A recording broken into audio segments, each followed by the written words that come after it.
Welcome from Disney World. In this video, we're going to go through several ways that Disney price discriminates in order to maximize its profits.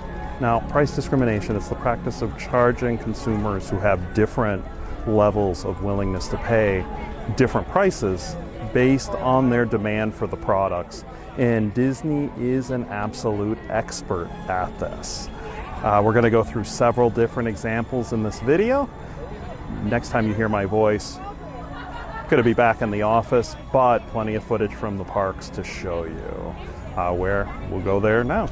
I'm back in the office, no longer at Disney World, but excited to talk to you about 10 ways that Disney price discriminates in order to make additional profits. Before we jump into the 10 ways that Disney price discriminates to maximize profits, let's define price discrimination. Price discrimination is simply the practice of charging different individuals different prices for the same product or service.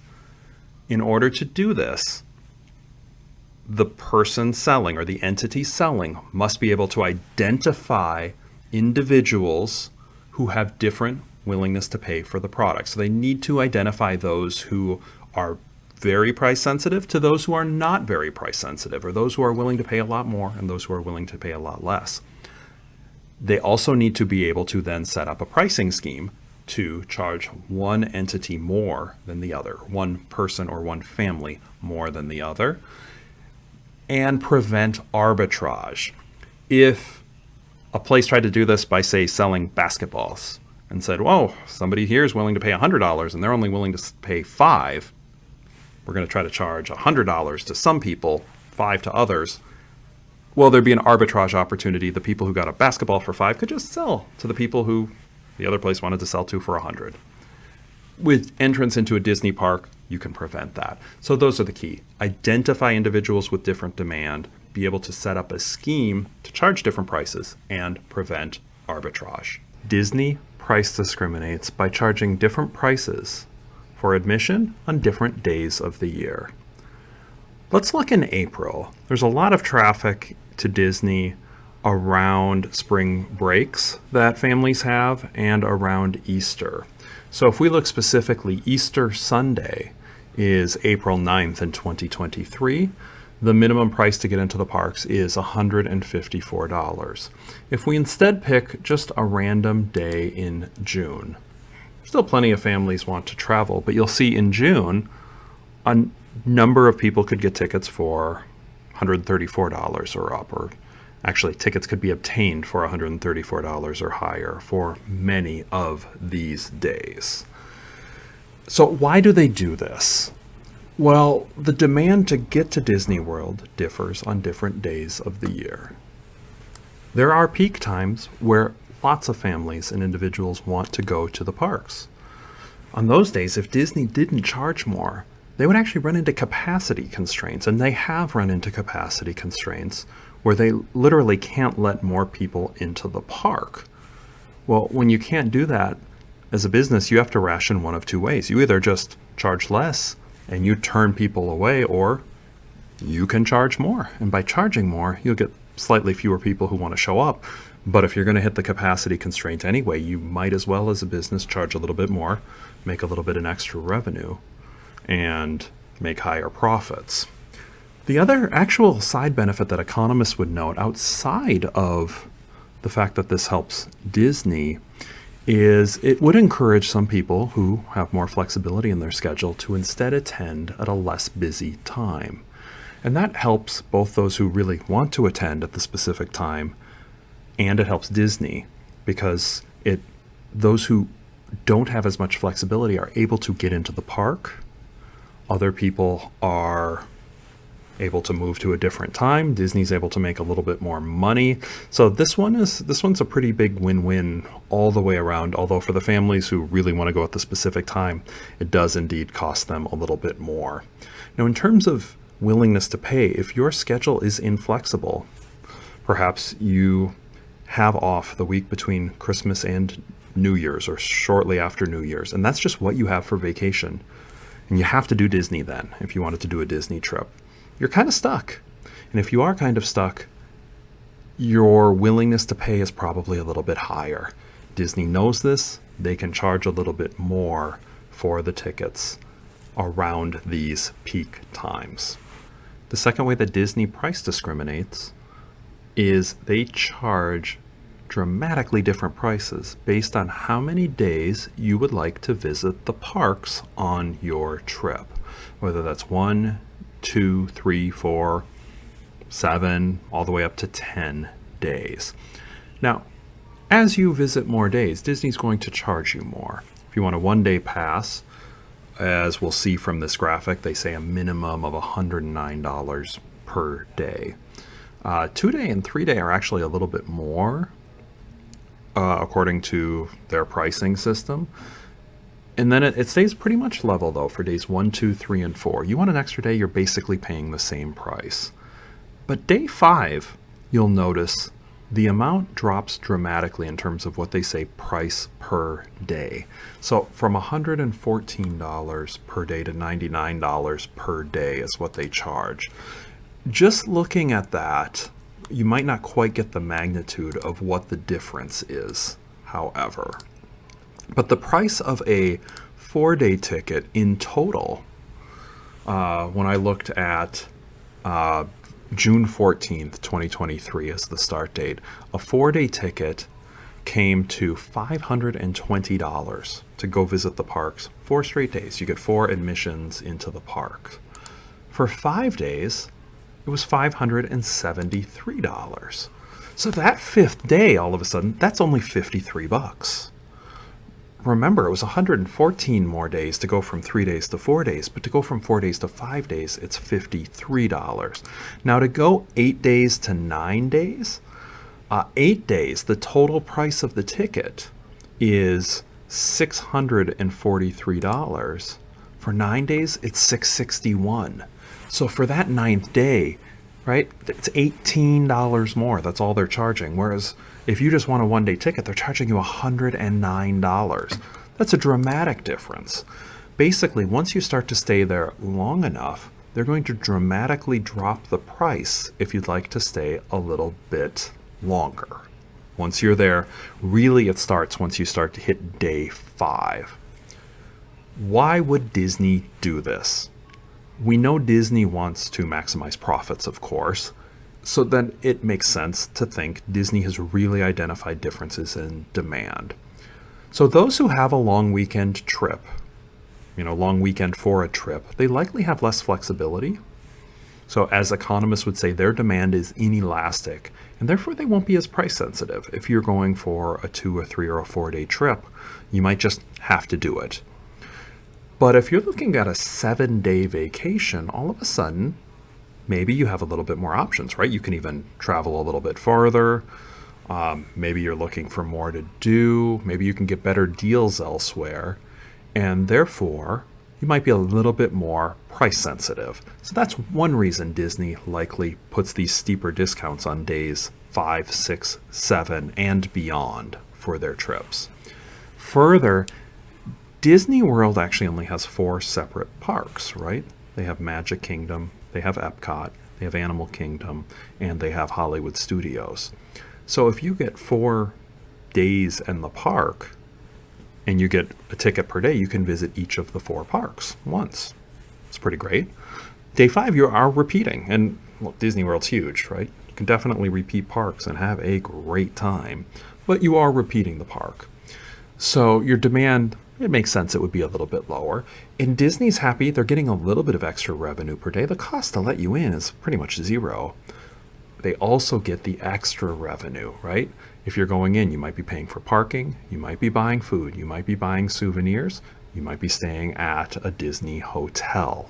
So even if they're making not much extra on the park ticket, they are making a little extra, first of all, and there's a number of ways they can make ancillary revenue from you visiting the parks. So that's the second way that Disney price discriminates. Are you looking to visit 1 day, 2 days, all the way up to 10 days? That will change the price you pay per day dramatically. Third way Disney price discriminates is with the annual pass. So we're still thinking about ticket prices. So Disney offers annual passes. And for these annual passes, can be quite a bit cheaper if you're planning to make a couple trips. So why might this make sense for Disney?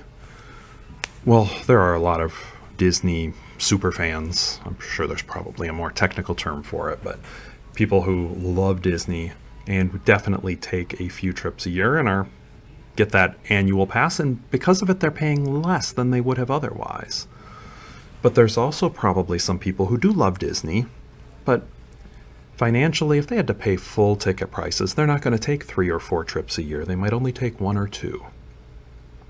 So Disney might actually be extracting a little bit more in ticket revenue from these individuals, and that likely offsets the loss in revenues from those who would buy multiple weekly passes that would exceed the annual pass price.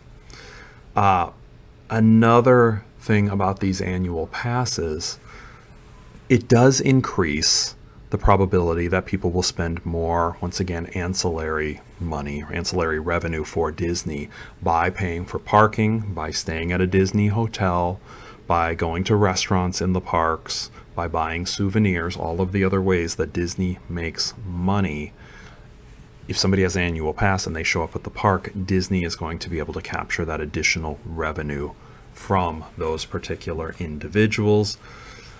The other thing about an annual pass, it really could build loyalty over time. If Disney is charging not an exorbitant price for an annual pass, and it gets somebody who loves Disney to come often, that really might build loyalty for multiple years of somebody coming and enjoying Disney World. Fourth way Disney price discriminates is again related to tickets, and it's again related to annual passes. But this one's the annual pass for Florida residents. Now, Disney offers a different deal to Florida residents, a much better priced annual pass for those who live closer and are willing to put up with blackout dates. Now, these are dates that you can't enter the park because Disney, quite frankly, it's a high demand day. They get plenty of people to the parks. If you want this special deal for the Florida annual pass, you have to accept some restrictions, some days that you simply can't get into the parks. The trade-off, you get a cheaper ticket. Why would they do this? Well, by identifying individuals in Florida, of course, they're a little bit closer. They might have the flexibility to visit, and they don't have to visit on these days that are tougher days for Disney to accommodate them. Further, if you live in Florida, the value of a Disney vacation to you might actually be a little lower than if you are like me in Pennsylvania, depending on when you visit. But if you're in Pennsylvania, if you're in Buffalo, if you're in St. Paul, Minnesota, Chicago, part of the value of going to Disney in December, January, or February is you get out of the miserable cold. It's part of the value is just, oh my goodness, I am in sun and it's 60 or it's 70 or it's 80 and it's lovely. If you're in Florida, that part isn't as appealing to you because you already live in Florida. The parks itself and all the magic of the park still there, of course, but Disney likely has to come up with a little bit of a better deal for those in Florida to buy a pass, to be willing to either just make multiple trips where they're driving up, or maybe a special deal on the pass for somebody who would like to spend, say, 10 days at the park throughout the year. Maybe they'll go to the hotel for 2, 3, 4 days at a stretch. And Disney is able to extract this revenue, and also they get people showing up to the parks on the days they're not at capacity, so all of the extra revenue is gravy. And like we mentioned before when discussing how Disney differentiates between their regular annual passes and their tickets that are 1 days through 10 days, Disney still gets the ancillary revenue for all of the individuals who decide to buy something extra when they're visiting the park.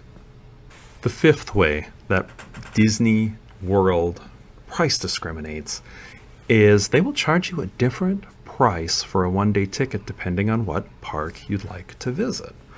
I'm showing up a graphic for kind of a random day I just pulled up, and you'll see to go to Magic Kingdom, it cost $159 for a one-day pass. A little bit cheaper for Hollywood Studios, but that was the second most expensive, but $5 cheaper. Epcot was $5 cheaper still, and Animal Kingdom was $5 cheaper still. So not dramatic differences, but there are differences here. And Disney charges a little bit more for their most popular park, a little bit less for their least popular parks, in order to, one, balance out demand, and for individuals who don't have much flexibility, Magic Kingdom's the one most people, especially little kids, want to go to. By charging that little bit more, you can extract a little bit more revenue. For those who are a little bit more price sensitive, maybe they choose a different park, Disney still can capture the revenue from those individuals. So that is the fifth way Disney price discriminates, by charging different prices for individuals based on the park that they go to. The sixth way that Disney price discriminates to maximize their profits is with their premium pricing. They charge for you to skip lines, known as Disney's Genie Plus. So you already have the tickets. You decided how many days you're going to visit and the parks to visit. You don't live in Florida and you're not doing an annual pass. So you thought, oh, okay, all my ticket pricing work is over. Yeah, not quite yet. Disney's Genie Plus service actually allows customers to pay a little bit more for skipping lines. And each of the parks actually has two options. One option, you can pay a set fee. For us, it was about $15 per person per day to be able to skip basically one ride at a time, a line, and you basically get to skip lines, take much faster lines at least. And throughout the course of a day, you could probably do about a half a dozen rides. You can save a significant amount of time. I mean, our family just looked at the numbers and thought it's really worth it financially if you just put a value on our time to go ahead and do this. The other thing they have is for some of the most premium rides, you could pay an extra either $10 to $18 to get to skip the line for the one single ride. Our family also did that. There were rides that would have an hour and a half to 2 hour wait. And we were able to spend $15 for a ride that just me and my son wanted to do. So it's $30 total. But instead of waiting an hour and a half, we waited 10 minutes.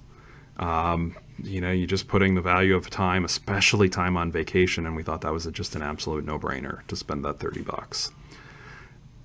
I'm in a spot, we were there for 4 days, and I had a high enough demand where it was fine. I'm okay to pay the ticket price, and I was okay to pay the extra. You might have other families who they can't do that. And Disney makes significant profits by being able to differentiate between people who are willing to pay that extra amount and people who aren't willing to pay that extra amount. That's a form of price discrimination. It's part of how they make extra money. The seventh way that Disney price discriminates to maximize their profits is with their hotel pricing. Disney has their own hotels, as most people who are watching this particular video probably know that. They have different tiers as well for the hotel. So they have a value tier, some value ones. Once, many years ago, our family stayed at All-Star Movies. The value rooms are pretty standard, plain hotel rooms, but most of the time there's be a pretty significant premium on the pricing for, say, Disney All-Star Movies or All-Star Music or any of even the value resorts over a nearby hotel that's of equal or higher quality. So, for example, I looked up a mid-May trip. After taxes, the price for a value hotel was just over $185. To stay at a local, like a Marriott or a Hilton, 3 to 5 miles away, you could probably get it for $100 a night in mid-May. So there's a significant amount you can save, but you're not staying at a Disney property, right? Some people have said, look, there's a certain magic of when you're on your vacation at Disney, you're at Disney the whole time. The other thing Disney also does do is they offer some conveniences. They offer some perks. If you stay at a Disney resort, they have a bus system that is free of charge to use. You don't have to drive in or take Ubers. You don't have to deal with parking. You can just go to the bus stop, wait. They drop you off right at the park. So if you're a bit just slightly less price sensitive, staying at a Disney hotel can make a ton of sense, can really make your life a lot easier. But for those who are more price sensitive, they won't want to stay at one. And again, this is a way that this is a way that Disney price discriminates in order to separate those who are willing to pay more and get as much as they can get from those consumers, and those who are willing to pay less and still let those consumers into the parks and indeed make additional profits even from those who are willing to pay a lower price. For the 8th tip, I'm going to go back to the parks, where I recorded this live at Epcot in the World Pavilion, and it's about restaurant pricing. A key way that Disney World price discriminates is with their food and beverage sales. Nobody has to buy food and beverage when they're in a park. But if you are in the park, your options are limited if you didn't bring food in. So I'm actually in the England Pavilion at Epcot, relaxing, waiting for my son to finish a ride, grabbed a beer. Price on this beer, way more than I'd normally pay. There's some folks who were a little bit loud in the background, both with kind of a screeching chair and just with talking, and I'm not blaming them whatsoever. I'm at Disney World, and I'm trying to record, right? That's on me. But figured I'd come to you with the background and mute out the video there for just a moment. So a key issue, Disney essentially has some monopoly pricing power when you are in the park. If you're in the park and you didn't bring food and you want to eat, your option is Disney. That's all you have. Because of that, they can charge higher prices. They can charge monopoly style prices when you're in the park. And Disney prices indeed are higher than what you would see elsewhere. They capitalize on this. Price on this beer, way more than I normally pay. Absolutely delicious. Amber draft. Nice way to spend a little bit of time on vacation. But, you know, I paid more than I normally would. But I was willing to pay it. Those who aren't willing to pay it, you know, they don't have to. So Disney can extract more from people with higher willingness to pay, higher demand, by charging a lower price to get into the park, but then charging high prices for concessions. So that is absolutely one key way that they price discriminate. As I'm talking here, I'll show several different pictures that show the prices. They're not out of this world outrageous, but they're certainly higher than what you'd pay at most normal restaurants for similar items. They can do that. They have you in the park. If you want that convenience, you got to pay a little bit extra. The 9th way that Disney price discriminates is with their souvenirs. Anybody who's been in Disney World knows there are gift shops everywhere. Many of the rides, they let you out and you go straight into a gift shop. It can be a fun way to get a memento. I'm an economist. I'm pretty cheap by nature. Those price tags, for me, they get pretty ugly. I just can't pay $30 for a t-shirt. That's just, you know, I can't do it. But others are happy to. And I'm happy to spend $12 on a beer, as you saw in the previous shot. This is a key way Disney can price discriminate, though. People like me, I'm not going to spend $30, $40 on a t-shirt or $80 on a hoodie at Disney World. I don't need that. Other people think that's a pretty cheap price to have, one, something they'll like and maybe wear, if it's a piece of clothing, but also something that commemorates their trip. And for those individuals, it's great. And Disney is able to get me in the park without buying it and others in the park while buying it. It's another way that they're able to differentiate people based on willingness to pay, which they're just absolute experts at. And it's just kind of a key way that they're able to maximize profits. So we've gone through 9. Before we get to number 10, I want to give some honorable mentions here for ways that Disney price discriminates. They can do differential pricing based on age and even let in the youngest kids in for free. I don't know if this is still the rule, but it used to be under 2. You get in the park for free. Disney has special events that they allow in. They have Christmas events, they can have Halloween events, and I believe they have a 50th anniversary celebration going on right now. Another way Disney can price discriminate is actually with package deals if they're bundled together. And this can be a little bit more common for some friends across the pond. I know in England, there are a lot of package deals to Disney World with flight, hotel, tickets all kind of bundled together at a discount price relative to having them all combined. if you're coming over from England, right, it's a pretty significant expense, but Disney's happy to work with the pricing, understanding what the demand is for individuals in the UK, and they can effectively eliminate non-UK citizens from doing that by having the flight as part of it. So those were the honorable mention items. The number 10 final one that I will mention on how Disney price discriminates is with Disney Vacation Club. So Disney has a timeshare system, and I can promise you this, they don't lose money with having that.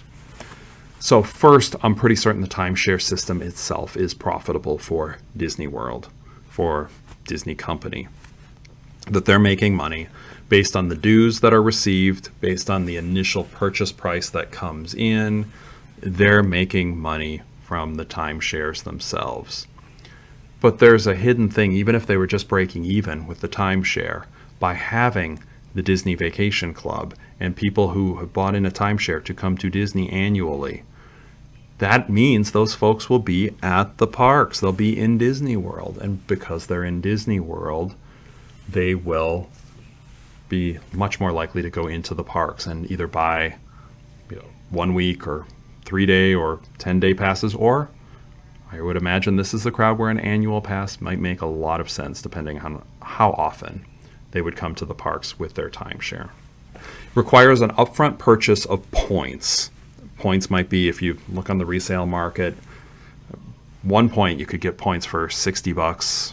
I'm not certain you can get points for $100 per point.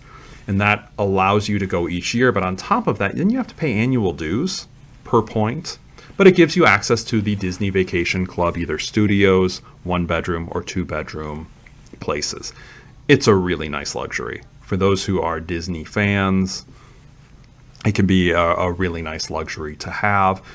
But it is also absolutely a way that Disney can extract more money from those who have a higher willingness to pay, and those who have a lower willingness to pay don't have to be bothered with it. Thank you to everybody who has watched to this point. My name is Matt Rosu, taught economics for over 20 years. I love figuring out ways to make economics fun and easy to learn. I hope you enjoyed the video. If you did, please click like and subscribe to the channel. It helps out a ton. So I'd really appreciate it if you take a moment to do that. You'll also get notified of other content, so when I make other videos, you'll be able to watch them. And I look forward to seeing you in the next video.